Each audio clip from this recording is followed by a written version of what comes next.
একটা বোন তার ভাইয়ের জন্য যতটা ভাবে, কিন্তু একটা ভাই কিন্তু তার বোনের অর্ধেকও ভাবে না।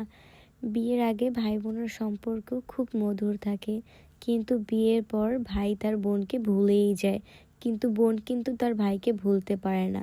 এইখানে কত মানুষ দেখতে পারছেন, এরা কিন্তু তার ভাইয়ের মঙ্গল কামনার জন্য এই পূজাটা করে থাকে। প্রত্যেকটা বোন রাস্তায় রাস্তায় ঘুরে মানুষের বাড়ি বাড়ি থেকে চাল তুলে আমাদের বড় ঠাকুর শনিদেবের পূজা করে ভাইয়ের মঙ্গল কামনার জন্য প্রার্থনা করে থাকি। আমি প্রার্থনা করি পৃথিবীর সকল ভাই বোনের ভালোবাসার বন্ধন অটুট থাকুক, আর এটাও প্রার্থনা করি যে সকল ভাই বোনেরা ভালো থাকুক, সুস্থ থাকুক। আর কে কে হচ্ছে এই শনিদেবের পূজাটা করেছেন ভাইয়ের মঙ্গল কামনার জন্য, তারা কমেন্ট করে বলে যাবেন। আর ভাই বোনের ভালোবাসা যদি অটুট থাকে তাহলে মা বাবাও খুশি থাকে, আর এই পৃথিবীতে যদি মা বাবা খুশি থাকে তাহলে প্রত্যেকটা সন্তানই খুশি থাকে।